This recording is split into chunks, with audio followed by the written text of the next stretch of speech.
സ്തോത്രം. കർത്താവിൻ്റെ അതിപരിശുദ്ധമായ തിരുനാമം ഇന്നുമെന്നും എന്നേക്കും വാഴ്ത്തപ്പെടുമാറാകട്ടെ.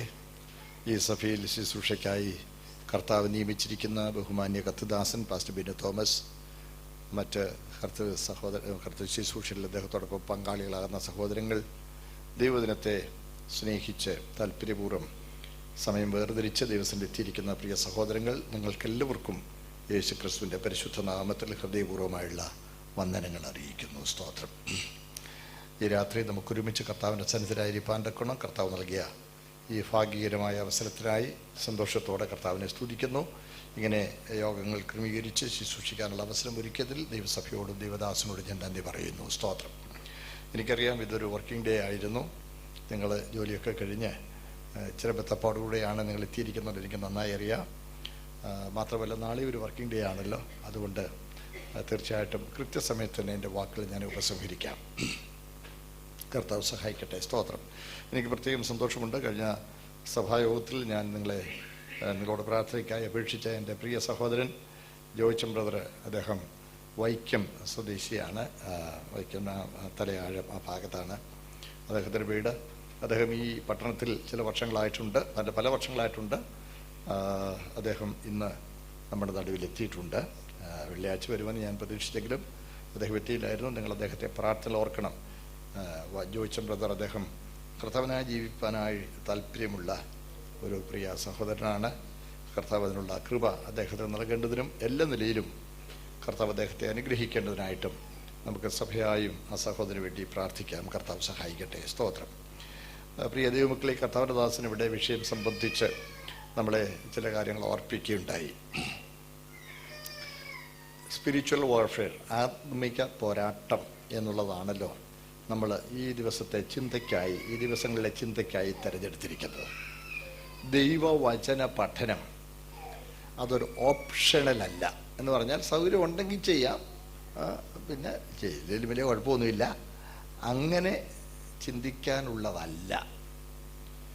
ദൈവവചന പഠനം നിർബന്ധമായും ഓരോ ദൈവപൈതലും വിധേയപ്പെടേണ്ട ഒരാത്മിക ശുശ്രൂഷയാണ് ദൈവവചന പഠനം. സ്തോത്രം. നമുക്കറിയാമല്ലോ, ദൈവസഭയ്ക്ക് നിയമിക്കപ്പെട്ടിരിക്കുന്ന 7 അടിസ്ഥാന ഉപദേശങ്ങൾ പത്രോസ്ലീഹ തൻ്റെ ആദ്യത്തെ പ്രസംഗത്തിൽ പെന്തക്കോസ്ത് ദിവസം തന്നെ പ്രഖ്യാപിച്ചു. 7 അടിസ്ഥാന ഉപദേശങ്ങൾ. അതിൽ മാനസാന്തരപ്പെടുക, സ്നാനപ്പെടുക, ആത്മസ്നാനം പ്രാപിക്കുക, പിന്നെ വേർപാടും വിശുദ്ധിയും പാലിക്കുക, പ്രാർത്ഥന കഴിക്കുക. അതിലൊരു പ്രധാന ഉപദേശമാണ് അപ്പസ്തോലന്മാരുടെ ഉപദേശം കേൾക്കുക. അപ്പസ്തോലന്മാരുടെ ഉപദേശം കേൾക്കുക എന്ന് പറഞ്ഞാൽ ഇപ്പോൾ ഇവിടെ തന്നെ അപ്പസ്തോലന്മാർ വല്ലവരും ഉണ്ടോ എന്ന് ചോദിക്കാം. സ്തോത്രം. അപ്പസ്തോലന്മാരാണെന്ന് പറയുന്ന ഒത്തിരി പേരൊക്കെ ഉണ്ട്. അപ്പസ്തോല ലക്ഷണങ്ങൾ എന്താണെന്നുള്ളതൊക്കെ കുരുത്തലേഖനം നമ്മൾ വായിക്കുന്നുണ്ട്. അതല്ല എൻ്റെ വിഷയം, ഞാൻ അങ്ങോട്ട് പോകുന്നില്ല. പ്രിയപ്പെട്ടവരെ, സ്തോത്രം. അപ്പസ്തോലന്മാരുടെ ഉപദേശം എന്ന് പറഞ്ഞാൽ യേശു ക്രിസ്തു പഠിപ്പിച്ച ഉപദേശങ്ങൾ പ്രസംഗിച്ചവരാണ് അപ്പസ്തോലന്മാർ. ഒന്നുകൂടി വ്യക്തമാക്കിയാൽ, യേശു ക്രിസ്തു പഠിപ്പിക്കാത്തതായി ദൈവസഭയ്ക്ക് ഒരു ഉപദേശവുമില്ല. യേശു ക്രിസ്തു പഠിപ്പിക്കാത്തതായി നിങ്ങൾ ആലോചിച്ച് നോക്കിയോ, ആ കാര്യം കർത്താവ് പഠിപ്പിച്ചിട്ടില്ലല്ലോ. അങ്ങനെ നിങ്ങൾക്ക് ഏതെങ്കിലും ഒരു കാര്യം നിങ്ങൾക്ക് ലൊക്കേറ്റ് ചെയ്യാൻ കഴിയുമെങ്കിൽ എന്നോടും കൂടെ പറ, നമുക്ക് നോക്കാം ഇതിനകത്തുണ്ടോന്ന്. അങ്ങനെ ഒന്നില്ല ദൈവസഭയ്ക്ക്. യേശു ക്രിസ്തു പഠിപ്പിക്കാത്തതായി യാതൊരു ഉപദേശവും ദൈവസഭയ്ക്കില്ല. രണ്ടാമത്, യേശു ക്രിസ്തു പഠിപ്പിച്ചതെല്ലാം അപ്പസ്തോലന്മാർ പ്രസംഗിച്ചു. അതാണ് കർത്താവിൻ്റെ അന്ത്യനിയോഗത്തിൽ, ദ ലാസ്റ്റ് കമ്മീഷനിങ്, കർത്താവ് പറഞ്ഞത്, ഞാൻ നിങ്ങളോട് കൽപ്പിച്ചതൊക്കെയും പ്രമാണിപ്പാൻ തക്കവണ്ണം ഉപദേശിച്ചും കൊണ്ട് സകല ജാതികളെയും ശിഷ്യരാക്കിക്കൊള്ളുവിൻ. അടുത്തത്, ഞാനോ ലോകാവസാനത്തോളം എല്ലാ നാളും നിങ്ങളോട് കൂടെയുണ്ട്. അതിന് ഒരു കമൻറ്റേറ്റർ പറഞ്ഞിരിക്കുന്ന ഒരു ചെറിയൊരു കമൻറ്റ് ഇങ്ങനെയാണ്: ഞാൻ ഉപദേശിച്ചത് പാലിക്കാൻ പഠിപ്പിക്കുക, ഞാൻ കൂടെ ഉണ്ടെന്ന് മറക്കരുത്. അർത്ഥം, മൈൻഡ് ഇറ്റ്, ഞാൻ പഠിപ്പിച്ചത് പഠിപ്പിച്ചാൽ മതി, ഞാൻ പഠിപ്പിച്ചത് പഠിപ്പിച്ചിരിക്കണം, ഞാൻ കൂടെ ഉണ്ടെന്ന് മറക്കരുത്. അപ്പോൾ ഉപദേശത്തിൻ്റെ കൃത്യത പാലിക്കണമെന്നുള്ള മുന്നറിയിപ്പാണ് അവിടെ കർത്താവിൻ്റെ സാന്നിധ്യം ഒന്നും കൂടി ഓർമ്മിപ്പിക്കുന്നത് എന്നാണ് ആ കമന്റേറ്റർ അതിനെക്കുറിച്ച് പറഞ്ഞിരിക്കുന്നത്. അപ്പോൾ യേശുക്രിസ്തു പഠിപ്പിക്കാത്ത ഒരു ഉപദേശവും ദൈവസഭയ്ക്കില്ല. അത് അപ്പോസ്തലന്മാർ പ്രസംഗിച്ചതാണ്. അതുതന്നെയാണ് ലേഖനങ്ങളിൽ വിശദീകരിക്കപ്പെട്ടിട്ടുള്ളത്. പ്രിയപ്പെട്ടവരെ, സ്തോത്രം. അപ്പോൾ അപ്പോസ്തലന്മാരുടെ ഉപദേശം കേൾക്കുക എന്ന് പറയുന്നത് ഒരു അടിസ്ഥാന ഉപദേശമാണ്. പൗലോസ് ശ്ലീഹ തിമോഥെയോസിനോട് പറയുമ്പോൾ, നീയോ ഇന്നവനോട് പഠിച്ചു എന്ന് ഓർക്കുകയും നിന്നെ രക്ഷയ്ക്ക് ജ്ഞാനിയാക്കുവാൻ മതിയായ തിരുവെഴുത്തുകളെ ബാല്യം മുതൽ അറിയുകയും ചെയ്യുന്നതുകൊണ്ട്, അടുത്ത വാക്ക്, നീ പഠിച്ചും നിശ്ചയം പ്രാപിച്ചും ഇരിക്കുന്നതിൽ നിലനിൽക്കുക.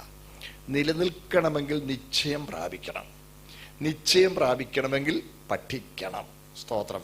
സദൃശവാക്യങ്ങൾ 14-ാം അധ്യായത്തിന്റെ 14-ാമത്തെ വാക്യത്തിൽ നമ്മളിങ്ങനെ വായിക്കുന്നുണ്ട്. മുഖപുരിയാച്ചൊരു വാക്കുകൾ പറയുകയാണ്. അവിടെ നമ്മൾ വായിക്കുന്നത്, ഹൃദയത്തിൽ വിശ്വാസത്യാഗമുള്ളവന് നടപ്പിൽ മടുപ്പ് വരും. ഹൃദയത്തിൽ വിശ്വാസത്യാഗമുള്ളവന് നടപ്പിൽ മടുപ്പ് വരും എന്ന് പറഞ്ഞാൽ, ഒരു ഉറപ്പില്ലാതെ വന്നാൽ പിന്നെ യാത്ര കഠിനമാകും. അപ്പം നമ്മൾ വിശ്വസിക്കുന്നത് സംബന്ധമായി നല്ല ഉറപ്പുണ്ടായിരിക്കണം. നല്ല ഉറപ്പ്, അതിനാണ് കൺവിക്ഷൻ എന്ന വാക്കാണല്ലോ. കൺവിൻസ്ഡ് ആകുക, ബോധ്യപ്പെടുക. ബോധ്യപ്പെട്ടെങ്കിലേ അനുസരിക്കുകയുള്ളൂ. സ്തോത്രം. നല്ല ഉറപ്പ് നമുക്കുണ്ടായിരിക്കണം. നമ്മുടെ വിശ്വാസം സംബന്ധിച്ച് എങ്ങനെ ചോദിച്ചാലും, ആര് ചോദിച്ചാലും, എത്ര തിരിച്ചും മറിച്ചും ഡയറക്റ്റായിട്ടും ഇൻഡയറക്റ്റായിട്ടും ചോദിച്ചാലും ഒന്നാം തരം മറുപടി കൊടുക്കാൻ തക്കവണ്ണം നമ്മുടെ നല്ല പക്ക ആയിരിക്കണം. ഞാനൊക്കെ പറഞ്ഞോട്ടെ. സ്തോത്രം. നമ്മുടെ കുഞ്ഞുങ്ങളെ അങ്ങനെ പക്ക ആക്കണം. സ്തോത്രം. സൗരങ്ങളെ, സ്തോത്രം. നമ്മൾ കഴിഞ്ഞ ഒരു തലമുറ അഭിമുഖീകരിച്ചതിനേക്കാൾ ആശയപരമായ വലിയ വെല്ലുവിളികൾ നമ്മുടെ കുഞ്ഞുങ്ങൾ അഭിമുഖീകരിക്കുന്നുണ്ട്. ആശയപരമായ വെല്ലുവിളികൾ. വർഗീയ ചിന്ത ലോകം മുഴുവൻ ശക്തമായി വരികയാണ്. വർഗീയ ചിന്ത. അതുകൊണ്ട് നമ്മുടെ വിശ്വാസം സംബന്ധിച്ച് നല്ല ഉറപ്പ് നമ്മുടെ കുഞ്ഞുങ്ങൾക്കുണ്ടാകുവാൻ തക്കവണ്ണം നമ്മൾ അവരെ പഠിപ്പിക്കേണ്ടതാണ്. കുഞ്ഞുങ്ങളെ പഠിപ്പിക്കണമെങ്കിൽ ആദ്യം നമ്മൾ പഠിക്കണം. നമ്മൾ പഠിച്ചെങ്കിലല്ലേ കുഞ്ഞുങ്ങളെ നമുക്ക് പഠിപ്പിക്കാൻ കഴിയുകയുള്ളൂ. അതുകൊണ്ട് നല്ല ബോധ്യം നമുക്ക് ഉണ്ടായിരിക്കണം. സ്തോത്രം.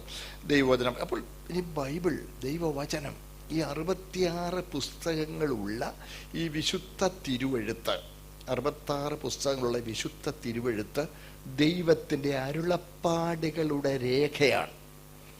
ദൈവത്തിൻ്റെ അരുളപ്പാടുകളുടെ രേഖ. ഇതിൽ ദൈവം തന്നെ നമുക്ക് വെളിപ്പെടുത്തി തന്നിരിക്കുന്നു. കർത്താവ് തന്നെ നമുക്ക് വെളിപ്പെടുത്തി തന്നിരിക്കുക. നോക്കണേ, അതാണ് നമുക്ക് അറിയാകുന്നത്. റോമാലേഖനം 1-ാം അധ്യായം നമ്മൾ വായിക്കുന്നു, ദൈവത്തെക്കുറിച്ച് അറിയാകുന്നത് ദൈവം അവർക്ക് വെളിവാക്കിയിരിക്കുന്നു എന്ന് പറഞ്ഞാൽ, നമുക്ക് ഗ്രഹിക്കാൻ കഴിയുന്നത് എത്രയുണ്ടോ അത്രയും കാര്യം ദൈവം തന്നെക്കുറിച്ച് നമുക്ക് വെളിപ്പെടുത്തി തന്നിട്ടുണ്ട്. അതിൻ്റെ രേഖയാണ് വിശുദ്ധ തിരുവെഴുത്ത്, ബൈബിൾ. സ്തോത്രം. അതുകൊണ്ട് പ്രിയപ്പെട്ടവരെ, ദൈവത്തെക്കുറിച്ചുള്ള ബോധ്യം നമുക്കുണ്ടാകണമെങ്കിൽ വചനം നോക്കിയാൽ മതി. ഞാൻ പറഞ്ഞത് വാക്യം കാണിച്ചു തരാം. റോമർ 1:19, ദൈവത്തെക്കുറിച്ച് അറിയാകുന്നത് അവർക്ക് വെളിവാക്കിയിരിക്കുന്നു, ദൈവം അവർക്ക് വെളിവാക്കിയല്ലോ. ദൈവത്തെക്കുറിച്ച് അറിയാകുന്നത്, നമുക്ക് എത്രയും അറിയാൻ കഴിയുമോ അത്രയും ദൈവം നമുക്ക് വെളിപ്പെടുത്തി തന്നിട്ടുണ്ട്. അപ്പോൾ വെളിപ്പാടിൻ്റെ പരിധി എന്താണ്? വെളിപ്പാടിൻ്റെ പരിധി നമ്മുടെ ഗ്രാഹ്യശക്തിയുടെ പരിധിയാണ്. സ്തോത്രം. ഞാൻ പറഞ്ഞത് മനസ്സിലായെന്ന് വിശ്വസിക്കട്ടെ. അതുകൊണ്ട് സ്തോത്രം, ഈ വചനം വളരെ ആഴമാണ്. വളരെ ആഴമായ വിശുദ്ധ തിരുവെഴുത്ത്. അത് നമ്മൾ പഠിച്ചും നിശ്ചയം പ്രാപിച്ചും ദൈവത്തെക്കുറിച്ചുള്ള ഉത്ബോധം നമുക്കുണ്ടായിരിക്കണം. ഇത് പൂർണ്ണമാണ്. വിശുദ്ധ തിരുവെഴുത്ത് പൂർണ്ണമാണ്. കാരണം സ്തോത്രം, പ്രിയപ്പെട്ടവരെ, ദൈവത്തെക്കുറിച്ച് ഇതിൽ പറഞ്ഞിരിക്കുന്നതിൻ്റെ മുഴുവൻ ആളത്വമായ വെളിപ്പാടാണ് യേശുക്രിസ്തു എന്ന ആളത്വം. ഒന്നും കൂടി വ്യക്തമാക്കാം. നോക്കണേ, യോഹന്നാന്റെ സുവിശേഷം നമ്മൾ എങ്ങനെ വായിക്കുന്നത്? ആദിയിൽ വചനമുണ്ടായിരുന്നു, വചനം ദൈവത്തോടു കൂടിയായിരുന്നു, വചനം ദൈവമായിരുന്നു. ആ വചനം ജഡമായി നമ്മുടെ ഇടയിൽ പാർത്തു. അപ്പോൾ വചനം ജഡമായി നമ്മുടെ ഇടയിൽ പാർത്തു എന്ന് പറഞ്ഞാൽ വചനത്തിൽ ദൈവത്തെക്കുറിച്ച് എന്തൊക്കെ കാര്യങ്ങൾ പറഞ്ഞിട്ടുണ്ടോ അത് മുഴുവൻ ജഡത്തിൽ വെളിപ്പെട്ടിരിക്കുന്നവനാണ് യേശുക്രിസ്തു. സ്തോത്രം. അപ്പോൾ വചനത്തിൽ ദൈവത്തെക്കുറിച്ച് എന്തുണ്ടോ അത് മുഴുവൻ യേശുക്രിസ്തുവിലുണ്ട്. ഇനി യേശുക്രിസ്തുവിനെ കുറിച്ച് എന്താ പറഞ്ഞിരിക്കുന്നത്? അവനിലല്ലോ ദൈവത്തിൻ്റെ സകല സമ്പൂർണതയും ദേഹരൂപമായി വസിക്കുന്നു. അപ്പോൾ ദൈവത്തിൻ്റെ സർവ ദൈവിക പൂർണ്ണതയുടെ ആളത്വമായ വെളിപ്പാടാണ് യേശുക്രിസ്തു. സ്തോത്രം.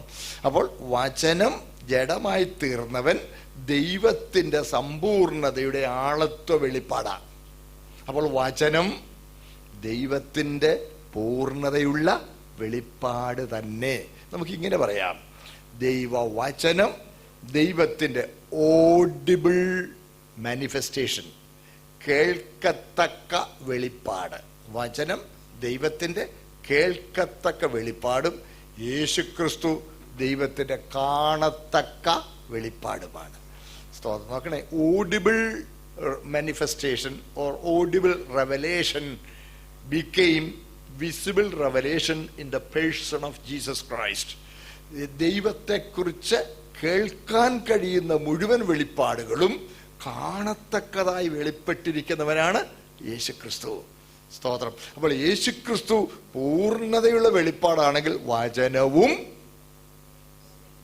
പറഞ്ഞോ നിങ്ങള്, പൂർണ്ണതയുള്ള വെളിപ്പാടാണ്. ഈ പൂർണ്ണതയുള്ള വെളിപ്പാടിന് പുറത്ത് യാതൊരു ദൈവപ്രവൃത്തിയുമില്ല. സ്തോത്രം. ഈ വചനത്തിന് പുറത്ത് യാതൊരു ദൈവപ്രവൃത്തിയുമില്ല. എന്നാൽ ഈ അടുത്ത കാലത്തായി പ്രത്യേകിച്ച് നിയോ പെന്റക്കോസ്റ്റൽ മൂവ്മെന്റ് എന്ന് പറഞ്ഞ് ഒത്തിരി കാര്യങ്ങൾ എന്ന് പറഞ്ഞാൽ അഭിനവ പെന്തക്കോസ്റ്റലിസം എന്ന് പറഞ്ഞ് ദൈവവചനത്തിന് പ്രാധാന്യമില്ലാതെ പരിശുദ്ധാത്മാവിൻ്റെ പ്രദർശനമാണ്, പ്രവൃത്തിയാണ് എന്ന് പറയപ്പെടുന്ന പല നടപടിക്രമങ്ങളും ക്രിസ്തീയ സമൂഹങ്ങളിൽ പ്രചരിക്കുന്നുണ്ട്. സ്തോത്രം. മനസ്സിലാവുന്നുണ്ടല്ലോ. പരിശുദ്ധാത്മാവിൻ്റെ പ്രവർത്തനമാണ് എന്ന ഭാവത്തിൽ പല പരിപാടികളും ക്രൈസ്തവ മണ്ഡലത്തിൽ പ്രചരിക്കുന്നുണ്ട്. അത് വചനത്തിനകത്തുണ്ടോ എന്ന് നോക്കിയേച്ചേ അത് പിൻപറ്റാൻ പാടുള്ളൂ. നമുക്കറിയാമല്ലോ. സ്തോത്രം. ഇപ്പം ഈ അടുത്ത ദിവസങ്ങളിൽ കോട്ടയത്തൊരു വലിയ മെഗായോഗങ്ങൾ ഇപ്പോൾ നടന്നുകൊണ്ടിരിക്കുകയാണ്. ഇപ്പം ഇന്നത്തെ യോഗം കൂടെ കഴിഞ്ഞ് കാണും. ഈ മെഗായോഗങ്ങൾ നടന്നുകൊണ്ടിരിക്കുന്നതിൽ വേദപുസ്തകവുമായി ബന്ധമുള്ള കാര്യങ്ങളല്ല അവിടെ പ്രസംഗിക്കുന്ന പലരും ചെയ്യുന്നത്. ശ്രദ്ധിക്കണേ. സ്ലേയിങ് ഇൻ ദ സ്പിരിറ്റ് എന്നൊക്കെ പറഞ്ഞ് ആത്മാവിലെ ബോധം കെടുത്ത്, ആത്മാവ് വരുമ്പം ബോധം കെടുവെന്നും മലനടിച്ച് വീഴുമെന്നും പിന്നെ ഇങ്ങനെയൊക്കെയുള്ള ഒത്തിരി പരിപാടികൾ നമ്മുടെ ഇടയിൽ ഇപ്പം നടക്കുന്നുണ്ട്. പിന്നെ പാരമ്പര്യമായുള്ള ശാപങ്ങളുണ്ട്. ആ ശാപങ്ങൾ പിന്നെ പൊട്ടിച്ചു കളയാൻ പ്രത്യേകം അഭിഷേകം ചെയ്തവർ വന്നിട്ടുണ്ട്. പിന്നെ എന്ന് വേണ്ട, ഇപ്പോൾ അഗ്നി അഭിഷേകം എന്ന് പറഞ്ഞ് നിങ്ങൾ വേദപുസ്തകത്തിൽ കണ്ടിട്ടുണ്ടോ? ഉണ്ടല്ലോ. എന്താ, പരിശുദ്ധാത്മാവിന് തീരും സ്നാനപ്പെടുത്തും, ഇല്ലേ? പരിശുദ്ധാത്മാവിൽ യോഹന്നാൻ അപ്പസ്തോലൻ യേശുക്രിസ്തുവിനെ ശുശ്രൂഷയെക്കുറിച്ച് പറഞ്ഞ കാര്യമാണ് അത്. മത്തായിയുടെ സുവിശേഷം 3-ാം അധ്യായം പറഞ്ഞു പോയല്ലോ, അതൊന്നും പറഞ്ഞേച്ച് മുമ്പോട്ട് പോകാം. മത്തായിയുടെ സുവിശേഷം 3-ാം അധ്യായം എടുത്തോ, അവിടെയാണല്ലോ പറഞ്ഞിരിക്കുന്നത്. മത്തായിയുടെ സുവിശേഷം അതിൻ്റെ 3-ാമത്തെ അധ്യായത്തിൽ യോഹന്നാൻ സ്നാപകൻ പറഞ്ഞ അപ്പസ്തോലനായിപ്പോയി, യോഹന്നാൻ സ്നാപകൻ കർത്താവിനെ കുറിച്ച് പറഞ്ഞിരിക്കുന്ന വാക്കുകളാണ്. അതായത് യോഹന്നാന്റെ സുവിശേഷം 3-ാമത്തെ അധ്യായം അതിൻ്റെ 7 മുതലൊന്ന് വായിച്ചേക്കണം. തൻ്റെ സ്നാനത്തിനായി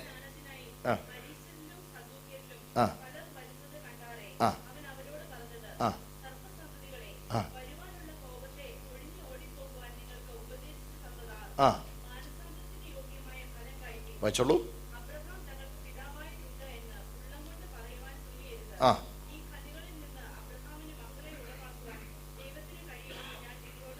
വെച്ചോളൂ. ചുവട്ടിന് കോടാലി വെച്ചിരിക്കുന്നു. നല്ല ഫലം കായ്ക്കാത്ത വൃക്ഷമെല്ലാം വെട്ടി തീയിലിട്ട് കളയുന്നു. ഞാൻ നിങ്ങളെ മാനസാന്തരത്തിനായി വെള്ളത്തിൽ സ്നാനമേൽപ്പിക്കുന്നതേ ഉള്ളൂ. എന്റെ പിന്നാലെ വരുന്നവനോ എന്നേക്കാൾ ബലവാനാകുന്നു. അവന്റെ ചെരുപ്പ് ചുമപ്പാൻ ഞാൻ മതിയായവനല്ല. അവൻ നിങ്ങളെ പരിശുദ്ധാത്മാവിലും തീയിലും സ്നാനമേൽപ്പിക്കും. വീശുമുറം അവന്റെ കയ്യിലുണ്ട്. അവൻ കളത്തെ മുറ്റും വെടിപ്പാക്കി ഗോതമ്പ് കളപ്പുരയിൽ കൂട്ടിവെക്കുകയും പതിർ കെടാത്ത തീയിലിട്ട് ചുട്ടുകളയുകയും ചെയ്യും. കേട്ടോ, സ്തോത്രം. ഈ രണ്ട് സ്നാനവും കർത്താവിന്റെ കയ്യിലുണ്ട്. ഏതാ? ആത്മസ്നാനവും അഗ്നിസ്നാനവും ഉണ്ട്. എന്താ അവിടെ പ്രത്യേകം അവിടെ പറഞ്ഞു? തൻ്റെ സ്നാനത്തിന് പരീശന്മാരിൽ സാധുക്കൽ. ഈ സാധുക്കരെന്ന് പറഞ്ഞാൽ ആരെന്നറിയാമോ? സാധുക്കരെന്ന് പറഞ്ഞാൽ ഉയർത്തെഴുന്നേൽപ്പില്ല, ആത്മാവില്ല, ദൂതനില്ല, ചത്തു കഴിയുമ്പം പരിപാടി കഴിഞ്ഞു എന്ന് പറയുന്നവരാണ് ഈ സാധുക്കര്. അവരിലും പലര് യോഹന്നാന്റെ കൈക്കീഴിൽ സ്നാനമേൽക്കാൻ വന്നപ്പോൾ യോഹന്നാൻ ദേ ഒരു കാര്യം, മാനസാന്തരപ്പെടുത്തുള്ള മാനസാന്തരത്തിന് യോഗ്യമായ ഫലം കായ്ച്ചോണം. സർപ്പസന്തതികളെ, വരുവാനുള്ള കോപത്തെ ഒഴിഞ്ഞ് ഓടിപ്പോകാൻ നിങ്ങൾക്ക് ഉപദേശിച്ചതാർ മാനസാന്തരത്തിന് യോഗ്യമായ ഫലം കായ്ച്ചോ. ഇപ്പോഴേ മരത്തിന്റെ മൂട്ടി കോടാലി വെച്ചിരിക്കുക. നല്ല ഫലം കായ്ക്കാത്തൊക്കെ വെട്ടി തീയിലിടും. എന്റെ പുറകെ ഒരാൾ വരുന്നുണ്ട്. അവൻ തീയിൽ സ്നാനം കഴിപ്പിക്കുന്നവനാ. അവന്റെ കയ്യിൽ വീശുമുറമുണ്ട്. അവൻ പേറ്റി പാതിരി തീക്കത്തിടും. മനസ്സിലാവുന്നുണ്ടോ? ന്യായവിധിയുണ്ടെന്നാ. ന്യായവിധിയുണ്ട്. അഗ്നിസ്നാനം എന്ന് പറയുന്നത് അതാണ്. പ്രിയപ്പെട്ടവരെ, അപ്പൊ പെട്ടെന്ന് ചിലരുടെ മനസ്സിൽ വന്ന് കാണുമായിരിക്കും, പെന്തക്കോസ്ത് ദിവസം കാത്തിരുന്ന് 120ഓളം പേരുടെ മേൽ പിളർന്നിരിക്കുന്ന തീനാളം പോലുള്ള നാവുകൾ തീനാളമല്ല വന്നിരുന്നത്, നാക്കാ വന്നിരുന്നത്. ആ നാക്കിന്റെ വിശദീകരണമാണ് തീനാളം പോലെ ഒരു വിളർപ്പുണ്ട് ആ നാക്കിന് എന്ന് പറഞ്ഞ ഒരു പുതിയ ഭാഷയാവാൻ പറയാൻ പോകുന്നതാണ്. സ്തോത്രം. സൗരങ്ങളെ, അതുകൊണ്ട് ഇങ്ങനെയുള്ള പല പരിപാടികൾ ഇന്ന് പ്രത്യേകിച്ച് പെന്തക്കോസ്ത് സമൂഹങ്ങൾ എന്ന് പൊതുവെ പറയുന്ന ചില കൂട്ടങ്ങളിൽ നടക്കും. ഇതെല്ലാം നമ്മൾ തിരിച്ചറിഞ്ഞോളാം. ഇത് പൂർണ്ണമാ. ഇതിനകത്തില്ലാത്തതൊന്നും നമ്മൾ പിൻപറ്റുവാൻ പാടുള്ളതല്ല. സ്തോത്രം. ഇതൊക്കെ പിശാചിന്റെ ഓരോ തര പ്രവർത്തനങ്ങളാണ്. സ്തോത്രം. നമ്മുടെ വിഷയത്തിൽ ഇത്രയും വാക്കുകൾ മുഖവുരിയായിട്ട് പറഞ്ഞു വന്നിരിക്കട്ടെ. നമ്മുടെ വിഷയം സ്തോത്രം ആത്മിക പോരാട്ടമെന്നാണല്ലോ. സോറിലെ നമ്മുടെ ഇടയിൽ തന്നെ പല ആളുകളുടെയും ചിന്ത, രക്ഷിക്കപ്പെട്ടു, സ്നാനപ്പെട്ടു, ആത്മസ്നാനവും പ്രാപിച്ചു, ഇനിയിപ്പം എല്ലാം റെഡിയായി, ഇനിയിപ്പം ഒരു കുഴപ്പവുമില്ല, കർത്താവ് വരാത്ത താമസം അങ്ങ് പോയാ മതി. കർത്താവ് എന്താ വരാത്ത? ഇതാ ഇങ്ങനെ ഒരു ചിന്തയാണ്. അതായത് രണ്ട് ചിന്താധാരകൾ ക്രിസ്തീയ സമൂഹത്തിലുണ്ട്. ഒന്ന് കാൽവിനിസം, രണ്ട് അർമീനിയനിസം. നമുക്കറിയാമല്ലോ, കാൽവിനിസം അത് ജോൺ കാൽവിൻ പഠിപ്പിച്ചതൊന്നുമല്ല, പിന്നെ വന്നവർ പഠിപ്പിച്ചത്. അവർ പറയുന്നത് once saved is saved forever. ഒരിക്കൽ രക്ഷിക്കപ്പെട്ടാൽ പിന്നെ പരിപാടി ക്ലോസ്. സ്തോത്രം. പിന്നെ എല്ലാം റെഡിയായി. എന്നാൽ അർമീനിയനിസം പറയുന്നത്, വേദപുസ്തകം പറയുന്നതാ, രക്ഷിക്കപ്പെട്ടവൻ തന്നെത്താൻ സൂക്ഷിക്കണം, കൃപയിൽ നിലനിൽക്കണം. രക്ഷയ്ക്ക് 3 ഘട്ടങ്ങളുണ്ട്. ശ്രദ്ധിക്കണേ, രക്ഷയ്ക്ക് 3 ഘട്ടങ്ങളുണ്ട്. അതാണ് തെസ്സലോനിക്കർക്ക് എഴുതിയ 2-ാമത്തെ ലേഖനം 2-ാമത്തെ അധ്യായം അതിന്റെ 14-ാമത്തെ വാക്യത്തിൽ നമ്മളിങ്ങനെ വായിക്കുന്നു: യേശു ക്രിസ്തുവിൻ്റെ മഹത്വം പ്രാപിപ്പാനല്ലോ അവൻ ഞങ്ങളുടെ സുവിശേഷ ഘോഷണത്താൽ നിങ്ങളെ രക്ഷയ്ക്ക് വിളിച്ചത്. സ്തോത്രം. അപ്പോൾ നമ്മളെ രക്ഷിക്കപ്പെടുക എന്ന് പറഞ്ഞാൽ അതിൻ്റെ അർത്ഥം എന്താണെന്നറിയാമോ? യേശു ക്രിസ്തുവിൻ്റെ മഹത്വം പ്രാപിക്കുക എന്നാണ്. നമ്മുടെ മിനിമം പരിപാടി നരകത്തിൽ പോകാതെ രക്ഷപ്പെടണമെന്നുള്ളതേ ഉള്ളൂ. പോരാ, അതിനല്ല. നരകത്തിൽ നിന്ന് രക്ഷിക്കുക എന്ന് പറയുന്നത് അതിൽ ഒരു ചെറിയൊരു ഭാഗമേ ആകുന്നുള്ളൂ. അപ്പോൾ രക്ഷയുടെ ആത്യന്തികമായുള്ള ലക്ഷ്യം യേശുക്രിസ്തുവിൻ്റെ മഹത്വം പ്രാപിക്കുക എന്നാണ്. അതാണ് രക്ഷയുടെ 3-ാം ഘട്ടം. 1-ാമത്തെ ഘട്ടം നീതീകരണം, അല്ലെങ്കിൽ പാപത്തിൻ്റെ ശിക്ഷയിൽ നിന്നുള്ള വിടുതൽ. പാപത്തിൻ്റെ ശിക്ഷയിൽ നിന്നുള്ള വിടുതലാണ് നീതീകരിക്കുക. നമ്മളെ നീതിമാന്മാരെ അംഗീകരിക്കുന്നു. യേശുക്രിസ്തു നമ്മുടെ പാപത്തിന്റെ കുറ്റം ഏറ്റുകൊണ്ട് നമ്മുടെ മേൽ വിധിക്കപ്പെട്ട മുഴുവൻ ശിക്ഷയും നമുക്ക് പകരക്കാരനായി സഹിച്ച് നമുക്കെതിരായുള്ള കയ്യെഴുത്ത് മായിച്ച് ദൈവനീതി നമ്മളിൽ നിവർത്തിച്ചു. അവനിലെ വിശ്വാസത്താൽ പാപത്തിന്റെ ശിക്ഷയിൽ നിന്ന് നമുക്ക് വിടുതൽ കിട്ടിയിരിക്കുന്നു. അതാണ് രക്ഷയുടെ ഒന്നാം ഘട്ടം. നമ്മളത് കഴിഞ്ഞു, സ്തോത്രം, അത് പ്രാപിച്ചു. അവിടെ ഇങ്ങോട്ട് തീർന്നില്ല. രക്ഷിക്കപ്പെട്ടാലും പാപപ്രകൃതം അകത്തുണ്ട്. രക്ഷിക്കപ്പെട്ട ഒരു ദൈവ പൈതൽ പാപത്തിന്റെ സ്വാധീനത്തിൽ നിന്ന് പൂർണ്ണമായും മോചിതനാകുന്നില്ല. ഞാൻ ഒന്നും കൂടി വ്യക്തമാക്കാം, കൂടെ വരണേ. നമ്മൾ പാപികളാന്ന് പറയുമ്പോൾ അതിൻ്റെ അർത്ഥം, പാപി എന്ന് പറഞ്ഞാൽ ദുഷ്കർമ്മങ്ങൾ ചെയ്യുന്നവൻ എന്ന് മാത്രമല്ല അതിൻ്റെ അർത്ഥം. പാപി എന്ന് പറഞ്ഞാൽ ദൈവ നിലവാരം, ദൈവം മനുഷ്യനെ കുറിച്ച് ആഗ്രഹിക്കുന്ന ആ നിലവാരത്തോളം എത്തുവാൻ കഴിയാതെ പോകുന്ന അവസ്ഥ, ലക്ഷ്യം തെറ്റിപ്പോകുന്ന അവസ്ഥ, അതാണ് ഹമാഠ്യ, അതാണ് പാപം. പാപം പ്രവൃത്തിയിൽ ഒതുങ്ങുന്നില്ല. പാപം ഒരവസ്ഥയാണ്. പാപം ഒരവസ്ഥയാണ്, മനുഷ്യരായിരിക്കുന്ന. അതുകൊണ്ടാണ് ഒരു കൊച്ചു കുഞ്ഞ് ആ കൊച്ചു കുഞ്ഞ് പാപിയാണെന്ന് പറഞ്ഞാൽ നിങ്ങൾ എന്നെ കല്ലെറിയും.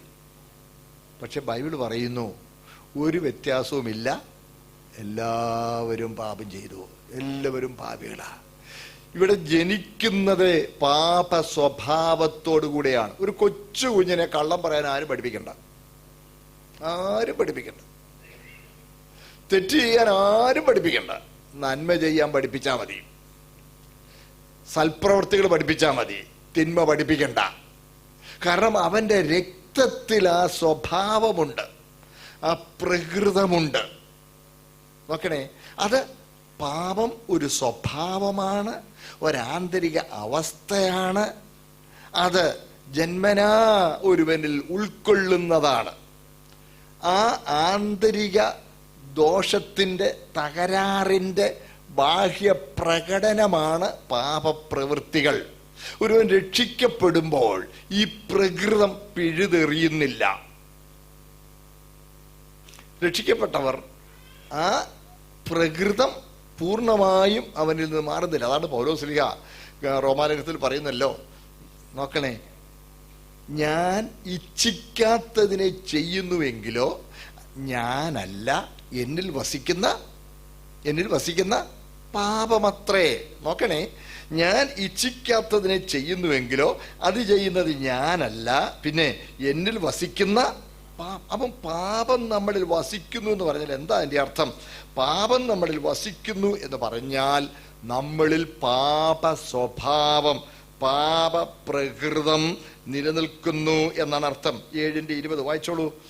റോമർ 7:20. ഞാൻ ഇച്ഛിക്കാത്തതിനെ ചെയ്യുന്നുവെങ്കിലോ അതിനെ പ്രവർത്തിക്കുന്നത് ഞാനല്ല, എന്നിൽ വസിക്കുന്ന പാപമത്രേ. 21 വായിച്ചോളൂ. അങ്ങനെ നന്മ ചെയ്യുവാൻ ഇച്ഛിക്കുന്ന ഞാൻ തിന്മ എന്റെ പക്കലുണ്ട് എന്നൊരു പ്രമാണം കാണുന്നു. കണ്ടോ? Thank you. നോക്കണേ, ഞാൻ ഇച്ഛിക്കാത്തതിനെ ചെയ്യുന്നുവെങ്കിലോ അത് ചെയ്യുന്നത് ഞാനല്ല, പിന്നെ ആരാ? എന്നിൽ വസിക്കുന്ന നമ്മളാരും പാപത്തിന്റെ സ്വാധീനത്തിൽ നിന്ന് 100% മോചിതരാണെന്ന് തെറ്റായി ധരിക്കരുത്. രക്ഷിക്കപ്പെട്ടപ്പോൾ പാപത്തിന്റെ ശിക്ഷയിൽ നിന്ന് വിടുതൽ കിട്ടി. പക്ഷേ പാപ സ്വഭാവം നമ്മളിൽ പിന്നെയും കുടികൊള്ളുന്നു. ചിലരിങ്ങനെ ചോദിക്കാറുണ്ട്, എല്ലാം സൃഷ്ടിച്ച ദൈവമല്ലയോ? അതെ, എല്ലാം സൃഷ്ടിച്ചത്. അപ്പൊ പാപവും സൃഷ്ടിച്ച ദൈവമല്ലേ എന്ന് ചോദിക്കുന്നവരുണ്ട്. പാപമൊരു സൃഷ്ടിയല്ല. ഒരു സൃഷ്ടി എന്ന് പറഞ്ഞാൽ സ്വതന്ത്രമായ നിലനിൽപ്പുള്ള ഒന്നാണ് ഒരു സൃഷ്ടി. Something which has an independent entity which can stand alone on its own. തന്നെ നിൽക്കാൻ ഒക്കുന്ന ഒന്നാണ് ഒരു സൃഷ്ടി. നോക്കണേ, ഒരു ഉപകരണം കേടായാൽ ഉപകരണത്തിൽ നിന്ന് മാറി ആ കേടിന് നിലനിൽപ്പില്ല. കേടെന്ന് പറയുന്ന ഉപകരണത്തിന്റെ അധപ്പതിച്ച അവസ്ഥയാണ്. ഇതുപോലെ പാപം മനുഷ്യന്റെ അധപ്പതിച്ച അവസ്ഥയാണ്. ആ പാപപ്രകൃതം നമ്മളിലുണ്ട്. ആ പാപപ്രകൃതം നമ്മളിൽ ഉള്ളത് കൊണ്ട് സ്തോത്രം, നമ്മളൊരു പോരാട്ടത്തിലാണ്, നമ്മളൊരു പോർക്കളത്തിലാണ്. നമ്മൾ പാപത്തെ ജയിക്കണം. രക്ഷിക്കപ്പെട്ട് കഴിഞ്ഞും ആ പാപത്തിന്റെ ശക്തി നമ്മളിലിങ്ങനെ തലയെടുത്ത് വരുമ്പോൾ പരിശുദ്ധാത്മാവിനാൽ സ്തോത്രം ബോധപൂർവമായ സ്തോത്രം ഹല്ലേലൂയ ഒരു ഉത്സാഹത്താൽ നമ്മൾ അതിനെ കീഴ്പ്പെടുത്തണം. ഇതാണ് ആത്മിക പോരാട്ടത്തിന്റെ പൊരുൾ.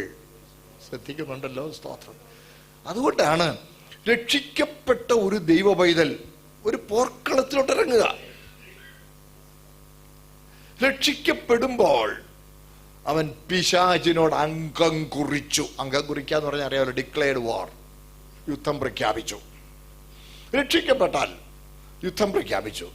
ഈ ക്രിസ്തീയ ജീവിതത്തിന് 2 സാദൃശ്യങ്ങൾ തിരുവെഴുത്തിലുണ്ട്. കർത്താവിന്റെ ദാസൻ ആ 2 സാദൃശ്യങ്ങളും കുരിന്ത്യരെ നമ്മളെ വായിച്ചു കേൾപ്പിച്ചു. 1 ഓട്ടക്കളത്തിൽ ഓടുന്നവർ, 2 അംഗം പൊരുതുന്നവർ. ഓട്ടക്കളത്തിൽ 1 മത്സര ഓട്ടമാണ് ക്രിസ്തീയ ജീവിതം. 2 ഒരു യുദ്ധമാണ്, അംഗമാണ്. ഞാൻ പറഞ്ഞതിന് അംഗം കുറിച്ചു.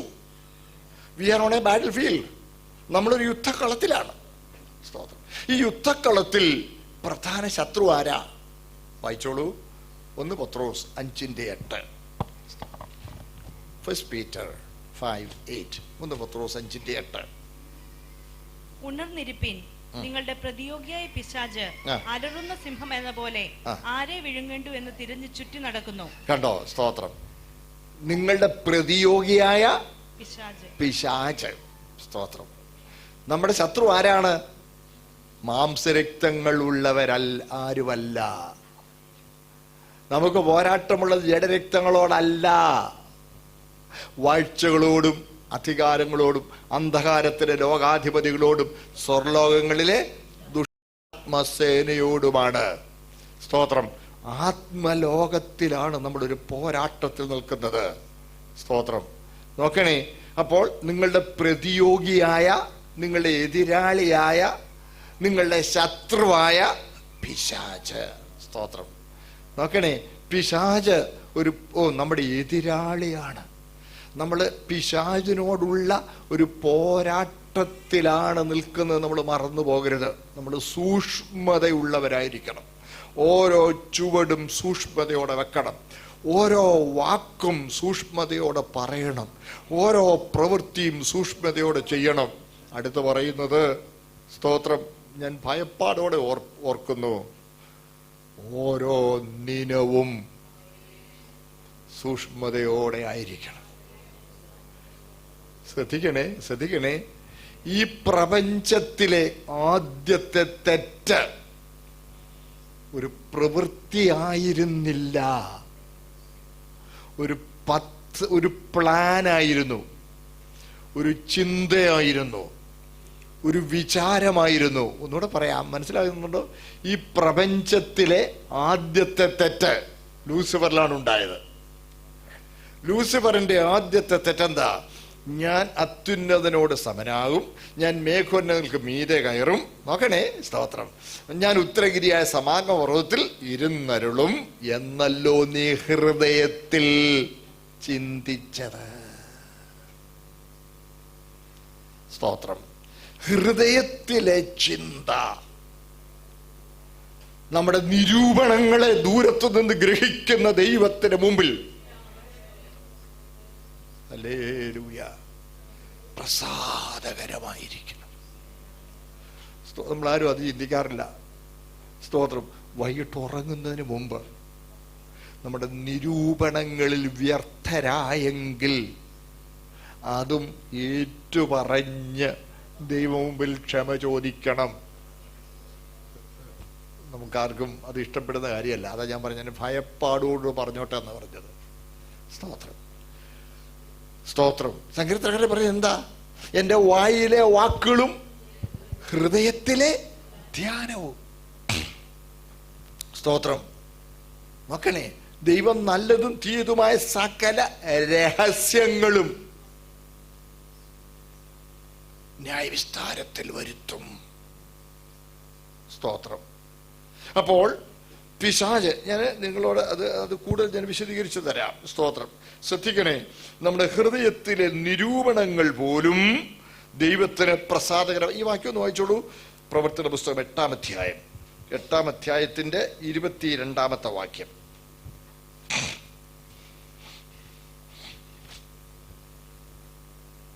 നീ ഈ വഷളത്വം വിട്ട് മാനസാന്തരപ്പെട്ട് കർത്താവിനോട് പ്രാർത്ഥിക്കാം. പക്ഷെ നിന്റെ ഹൃദയത്തിലെ നിരൂപണം ക്ഷമിച്ചു കിട്ടുമായിരിക്കും. കേട്ടോ, നിന്റെ ഹൃദയത്തിലെ നിരൂപണം. നമ്മൾ ആരും ഇതൊന്നും ചിന്തിക്കാറില്ല. നമ്മളെ കൊണ്ട് ഇത് കഴിയല്ല, സ്വന്തമായിട്ട് നമ്മളെ കൊണ്ട് കഴിയല്ല. അതുകൊണ്ടാണ് നമ്മൾ ദൈവകൃപയിൽ ആശ്രയിക്കേണ്ടത്. ഓർക്കണം, നമ്മളൊരു പോർക്കളത്തിലാണ്. ഹല്ലേലൂയ, സ്തോത്രം. ഈ വാക്യം ഒന്ന് വായിച്ചേക്കാമോ? ഒരു വാക്യം കൂടെ ഒരു ഉറപ്പിന് വേണ്ടി. ഈ യിരെമ്യാവിന്റെ പ്രവചനം 6-ാം അധ്യായം 19-ാമത്തെ വാക്യം ഒന്ന് വായിച്ചേ.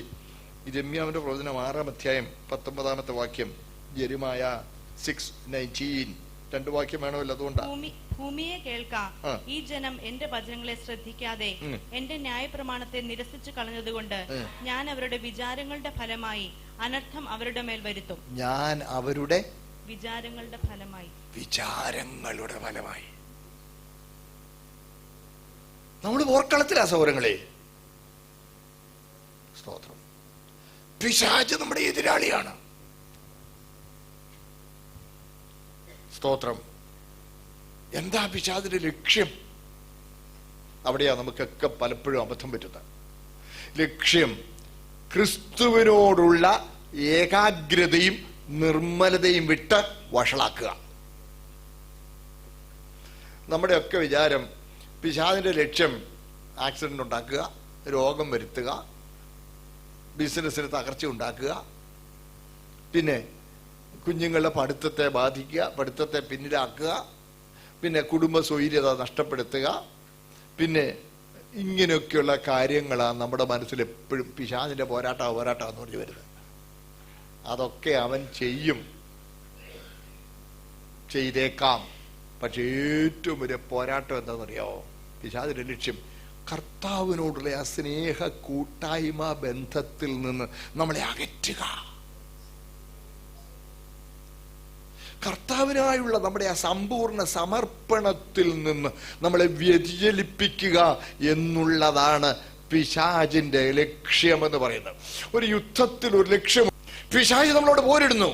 ലക്ഷ്യം എന്താ? നമ്മളെ കൊന്നുകളയാന്നൊന്നുമല്ല. ലക്ഷ്യം ക്രിസ്തുവിനോടുള്ള ഏകാഗ്രതയും നിർമ്മലതയും വിട്ട് നമ്മുടെ ഹൃദയം വഷളാക്കുക. ദൈവം നമ്മളിൽ നിന്ന് ആഗ്രഹിക്കുന്നതെന്ന് അറിയാമോ? സ്തോത്രം. നിങ്ങൾ വിചാരിക്കരുത് ദൈവം നമ്മളിൽ നിന്ന് ആഗ്രഹിക്കുക നമ്മളെല്ലാം സുവിശേഷ വേല ചെയ്യണം, നമ്മളൊരു പാട്ട് പാടി കൊടുക്കണം, ദൈവത്തെ സ്തുതിക്കണം. ഇതൊക്കെ കൂട്ടത്തിലുള്ളതാണേ ഉള്ളൂ. ആത്യന്തികമായി ദൈവം നമ്മളിൽ നിന്ന് ആഗ്രഹിക്കുന്നത് നമ്മൾ അവനെ സ്നേഹിക്കുകയും, സ്തോത്രം, കർത്താവിനോടുള്ള ബന്ധത്തിലും പറ്റുമാനത്തിലും കർത്താവിനോട് ചേർന്നിരിക്കുകയും, സ്തോത്രം, ആ ക്രിസ്താനുരൂപരായി, ഹല്ലേലൂയ, ആ ദിവ്യ സ്വഭാവത്തോട് ഏകീഭവിക്കുകയും ചെയ്യണം. യോജിച്ചൊരു മണവാട്ടിയായി ഒരുക്കപ്പെടണം എന്നുള്ളതാണ് ദൈവത്തിന് നമ്മളെ കുറിച്ചുള്ള ആഗ്രഹം. അതിൽ നിന്ന് നമ്മളെ വഷളാക്കുക, അതാണ് പിശാചിന്റെ ലക്ഷ്യം. സ്തോത്രം.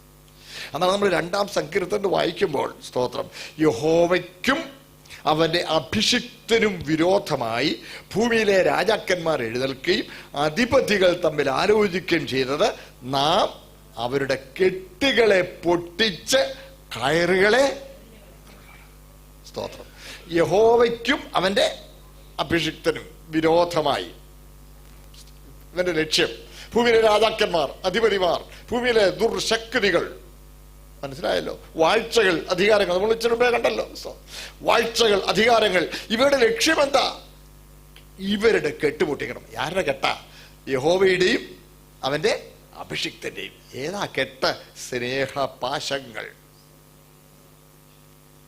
സമർപ്പണത്തിന്റെ ബന്ധം. ആ കെട്ട് പൊട്ടിക്കുക, എന്നിട്ട് ആ കെട്ടിയിരിക്കുന്ന കയർ എറിഞ്ഞുകൾ ഒരിക്കലും തിരിച്ചെടുക്കരുത്. സ്തോത്രം. കർത്താവിനോടുള്ള സ്നേഹബന്ധത്തിൽ നിന്ന് ദൈവ പൈതലിനെ സ്തോത്രം അകറ്റിക്കളയുക എന്നുള്ളതാണ് പ്രതിയോഗിയുടെ ഏറ്റവും വലിയ ലക്ഷ്യം. ഹല്ലേലൂയ. നമ്മളിത് തിരിച്ചറിയണം. സ്തോത്രം. ക്രിസ്തുവിനോടുള്ള ഏകാഗ്രതയും നിർമ്മലതയും വിട്ട് എൻ്റെ ഹൃദയം വഷളാവുകയില്ല. സ്തോത്രം.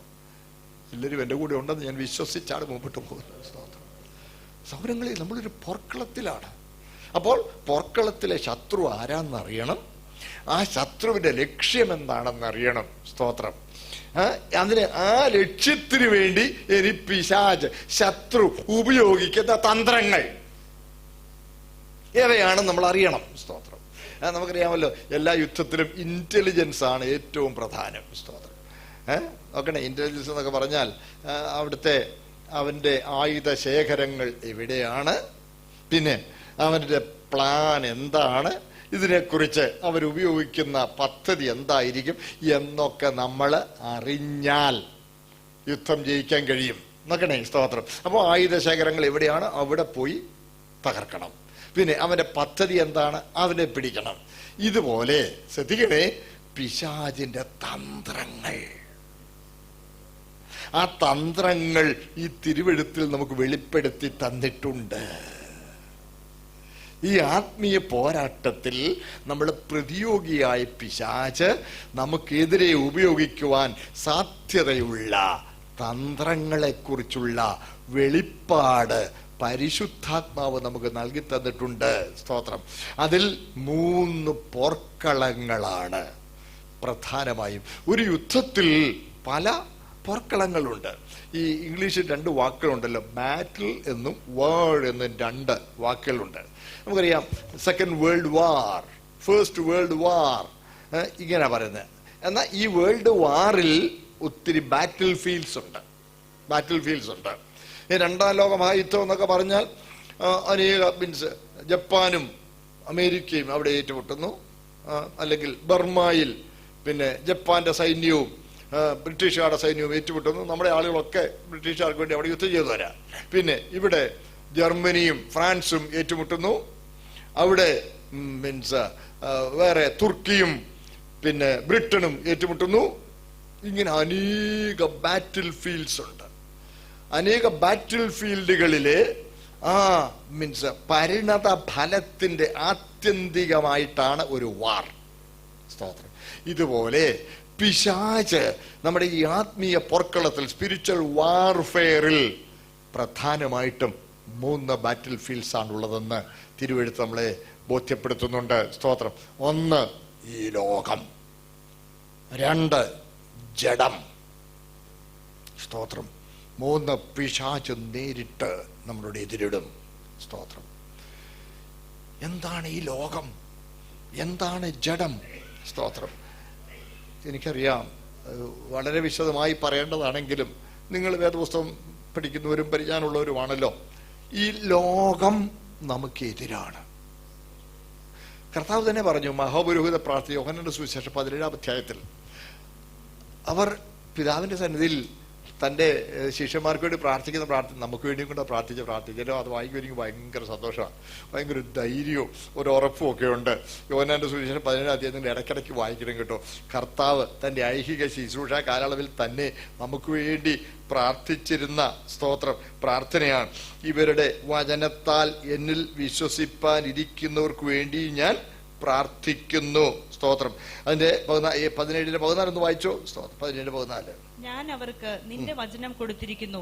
ഞാൻ ലൗകികനല്ലാതെ അല്ലാത്തതുപോലെ അവരും ലൗകികരല്ലായിരിക്കെ കൊണ്ട് ലോകം അവരെ പകച്ചു.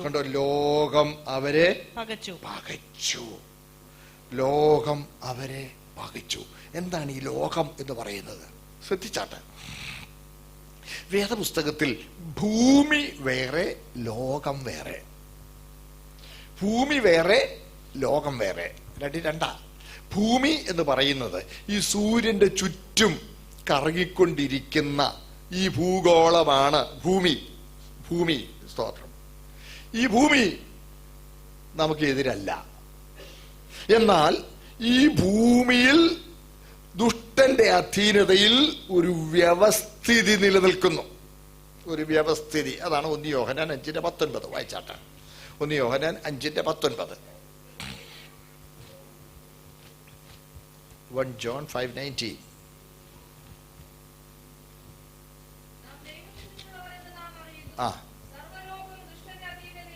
കേട്ടോ, സർവലോകവും ദുഷ്ടന്റെ അധീനതയിൽ കിടക്കും എന്ന് പറഞ്ഞാൽ ഈ ഭൂമിയെ നിയന്ത്രിക്കുന്നത് പിശാചാണെന്നല്ല. ഈ ഭൂമിയുടെ കറക്കവും ഭ്രമണവും ഇതെല്ലാം കൺട്രോൾ ചെയ്യുന്ന പിശാചാണെന്നൊന്നുമല്ല അർത്ഥം. അതല്ല എന്റെ കർത്താവാ ചെയ്യുന്നത്. നോക്കണേ, എന്തൊരു അത്ഭുതമാണ്. നിങ്ങളൊന്ന് ഓർത്ത് നോക്കിക്കേ, എന്തൊരു അത്ഭുതമാ ഈ ഭൂമി. ഇവിടെ ഏറ്റവും സൂപ്പർസോണിക് ജെറ്റ് പറക്കുന്നതിനേക്കാൾ വേഗത്തിലാണ് ഈ ഭൂമി ഇങ്ങനെ കറങ്ങുന്നത്. ഭൂമിയുടെ ഒരു കോണിൽ നിന്ന് മറുകോണിൽ ചെല്ലണമെങ്കിൽ, ബോംബെയിൽ നിന്ന് ന്യൂയോർക്കിൽ ചെല്ലണമെങ്കിൽ കുറഞ്ഞത് 16 മണിക്കൂർ വേണം.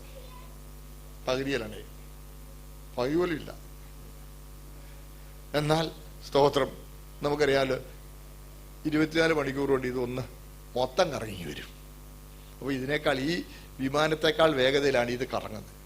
തന്നെയാണോ? ഈ കറക്കത്തോടൊപ്പം പമ്പരം കറങ്ങുന്ന പോലെ സൂര്യന്റെ ചുറ്റും കറങ്ങുക. 365 ദിവസം കൊണ്ട് കൃത്യമായി ഓടി തുടക്കത്ത് വരും. അങ്ങനെയാണ് ഈ സീസണൽ ചേഞ്ചസ്. നമുക്കറിയാം, ഇന്ന് വരെ ഇതിന്റെ സ്പീഡ് കൂടുകയോ കുറയുകയോ ചെയ്തിട്ടില്ല. ഇതിനെ നിയന്ത്രിക്കുന്നവൻ ദൈവമാണ്. അപ്പോൾ ഭൂമി ദൈവത്തിന്റെ നിയന്ത്രണത്തിലാണ്.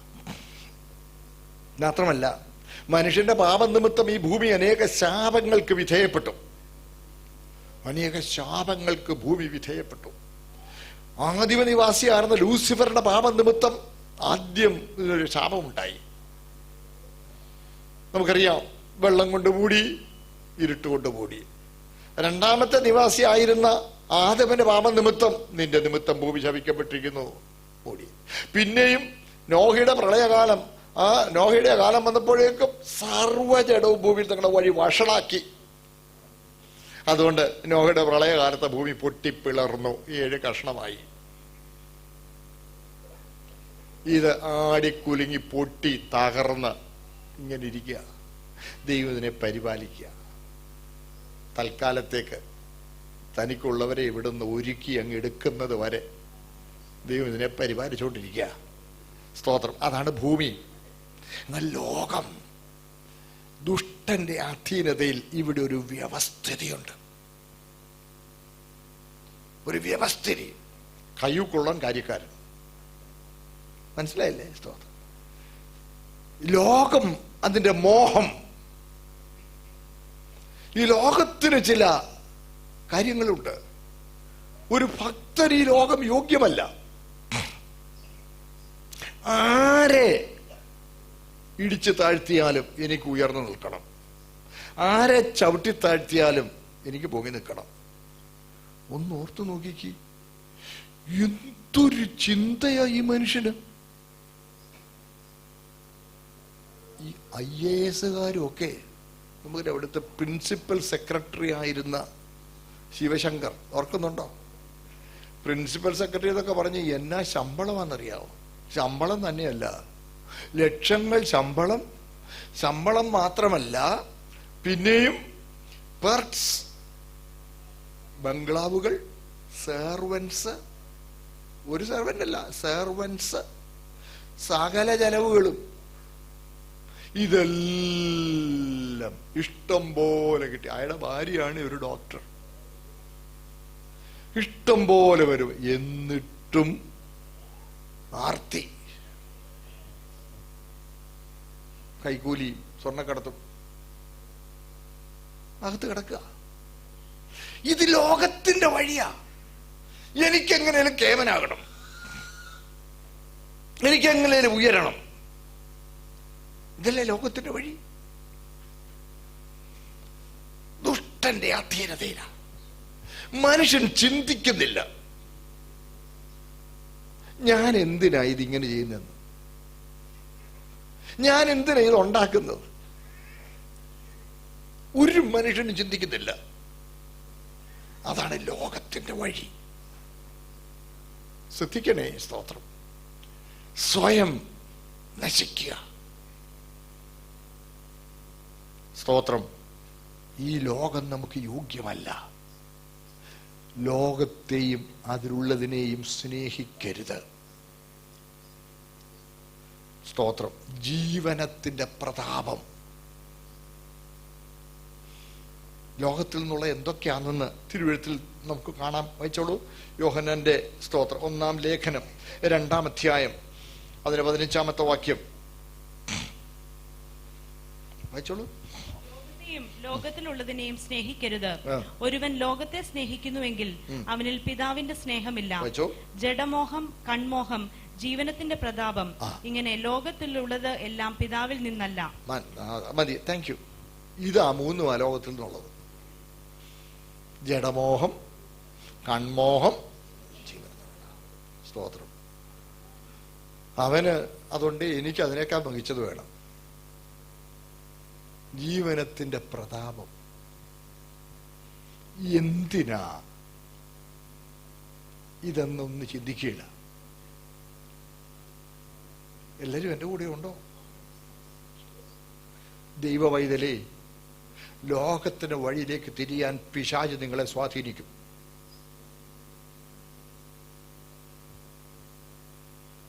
ഞാനിവിടെ വന്നപ്പോൾ എനിക്ക് നല്ല പൊസിഷൻ ഉണ്ടായിരുന്നു. എനിക്ക് ശേഷം വന്നവനൊക്കെ ഇപ്പൊ കോടീശ്വരനായി. അവൻ പല അഭ്യാസങ്ങൾ ചെയ്തു. എനിക്കും അവനേക്കാൾ മികച്ചവൻ ആകണം. ജീവനത്തിന്റെ പ്രതാപം. എല്ലാരും എന്റെ കൂടെ ഉണ്ടോ? അതൊരു പോർക്കളവാ. പിശാച് നമ്മളെ ആ പോർക്കളത്തിൽ തോൽപ്പിക്കരുത്. ലോകത്തിന് മുമ്പിൽ ഉന്നതമായത് ദൈവത്തിന് മുൻപായ അറപ്പാണ്. അറപ്പാണ്. സൗരങ്ങളെ, സ്തോത്രം. ലോകം ഇന്ന് നീ വലിയ പുള്ളിയാന്ന് പറയും, നാളെ നമ്മളെ പുച്ഛിച്ചു തള്ളും. ഇതൊന്നും നമ്മളെ സ്വാധീനിക്കരുത്. മറ്റുള്ളവരുടെ ബഹുമാനം തമ്മിൽ തമ്മിൽ ബഹുമാനം വാങ്ങിക്കൊണ്ട് ഏകസത്യ ദൈവത്തിലുള്ള ബഹുമാനം അന്വേഷിക്കാത്തവർ, അതാ ലോകത്തിന്റെ വഴി. സ്തോത്രം. വില്യം കോൺഗ്രീവ് എന്ന് പറയുന്ന ഒരു എഴുത്തുകാരൻ the way of the world എന്ന് പറയുന്നൊരു പുസ്തകം എഴുതിയിട്ടുണ്ട്. ലോകത്തിന്റെ വഴി. ലോകത്തിന് വഴി. അയ്യോ, എങ്ങോട്ടാ പോകുന്നതെന്ന് ഈ പോകുന്നവർ ചിന്തിക്കുന്നില്ലെന്ന്. ഇതെന്നെ എവിടെ കൊണ്ടുവന്ന് എത്തിക്കുന്നു എന്നുള്ളത് ചിന്തിക്കുന്നില്ല. വഴിയാ. സൗരങ്ങളെ, നമ്മുടെ ആരുടെയെങ്കിലും മനസ്സിൽ അവനേക്കാൾ മികച്ചവനാകണം എന്ന ഒരു ചിന്ത കടന്നു വരുന്നെങ്കിൽ അത് ലോകത്തിന്റെ വഴിയാ. നമ്മുടെ ഒരാവശ്യവും നിറവേറാതെ പോവില്ല. സ്തോത്രം.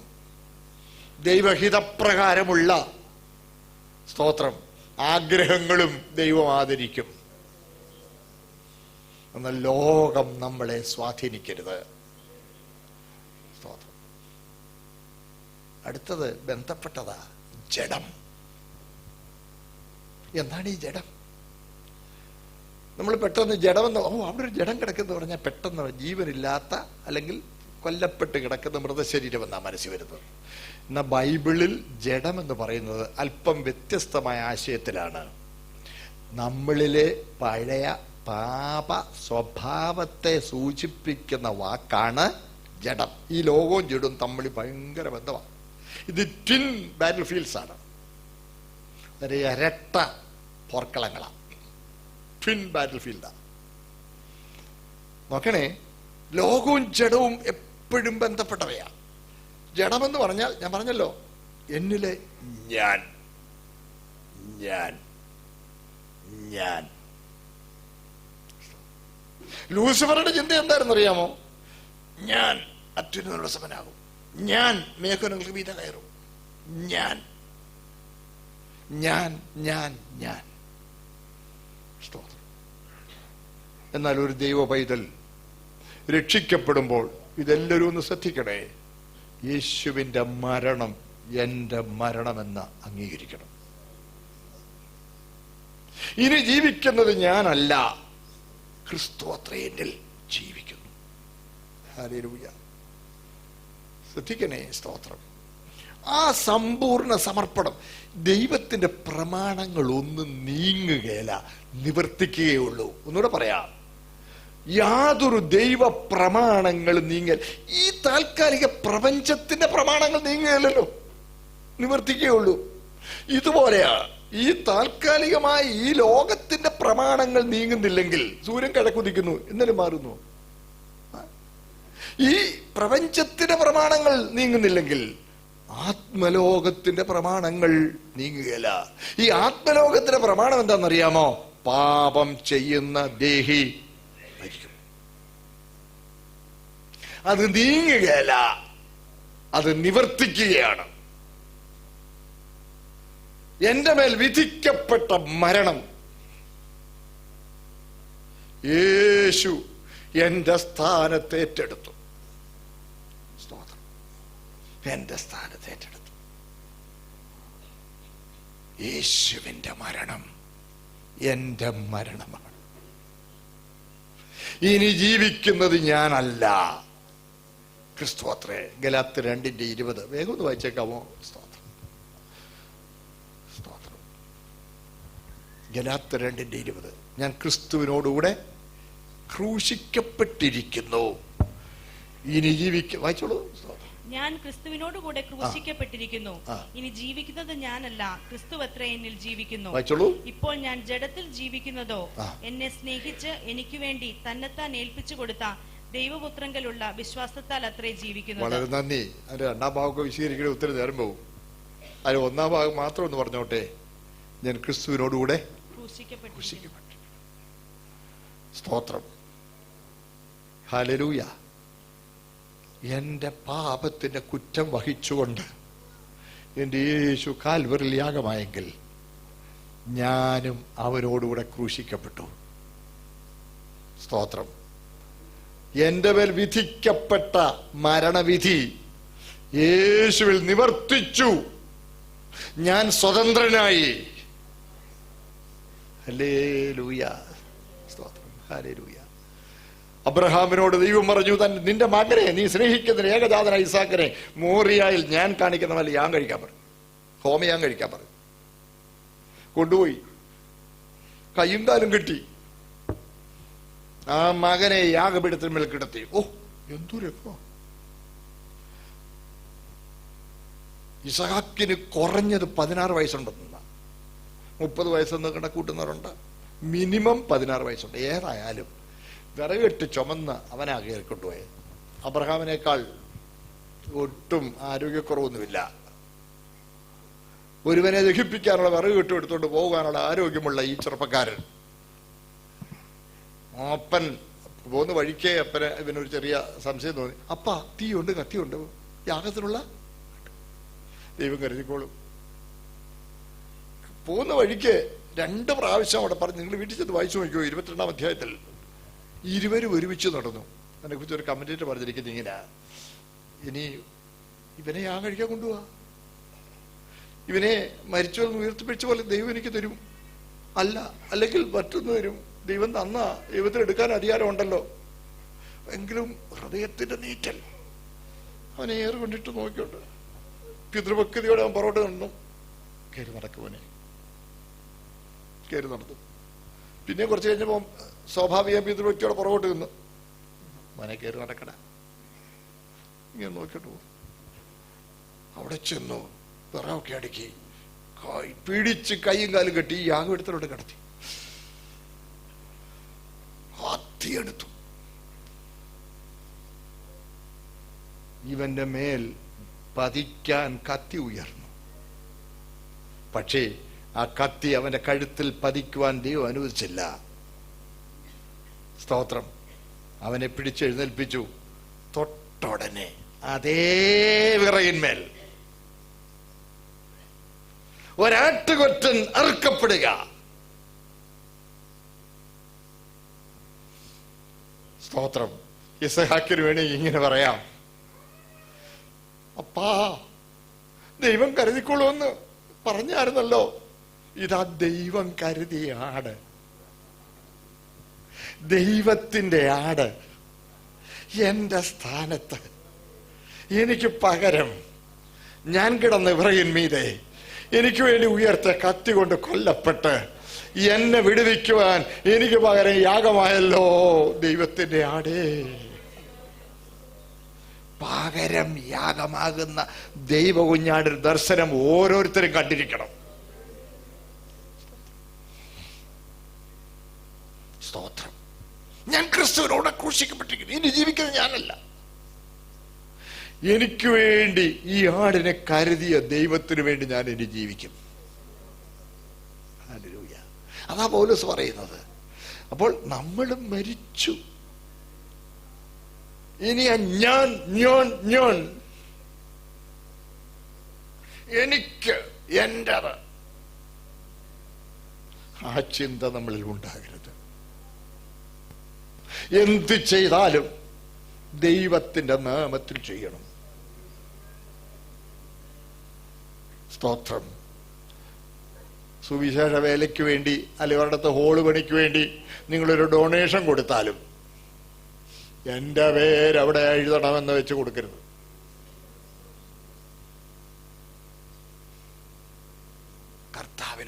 കർത്താവിനെന്ന വണ്ണം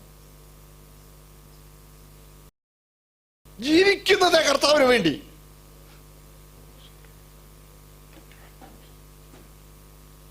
ജഡം ഇങ്ങനെ പൊങ്ങി വരും. കർത്താവിന് വെച്ച ബാക്കി നാളെ പറയാം. നേരം പോയല്ലോ. എന്റെ പ്രിയ സഹോദരങ്ങളെ, നമ്മളൊരു യുദ്ധക്കളത്തിലാ, പോർക്കളത്തിലാ. പിശാച് നമ്മളെ വഞ്ചിക്കരുത്. നാം കീഴ്പ്പെടരുത്. പ്രതിയോഗിയായ പിശാച് അവൻ ആത്മജീവിയാ.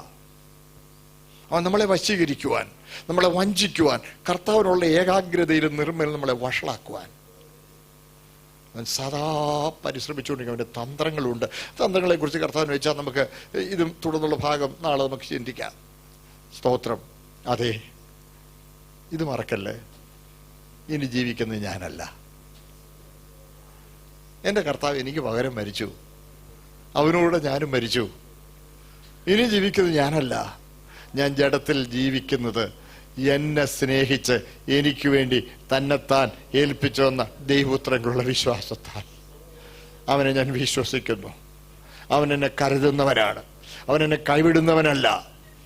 അവൻ എന്നെ, സ്തോത്രം, സ്നേഹിച്ച് തന്നെത്താൻ എനിക്ക് വേണ്ടി ഏൽപ്പിച്ചു വന്നെങ്കിൽ, സ്വന്തം പുത്രനെ ആദരിക്കാതെ എനിക്ക് വേണ്ടി ഏൽപ്പിച്ചു വന്നൻ അവനോടുകൂടെ എനിക്ക് നന്മയായത് മുഴുവൻ നൽകിയിരിക്കുമെന്നുള്ള ആ ഉറച്ച വിശ്വാസമാണ് നമ്മളെ നിലനിർത്തുന്നത്. ആ വിശ്വാസത്തിൽ കർത്താവിന് വേണ്ടി ജീവിക്കുവാൻ കർത്താവ് കൃപ നൽകട്ടെ. ദൈവം അനുഗ്രഹിക്കട്ടെ.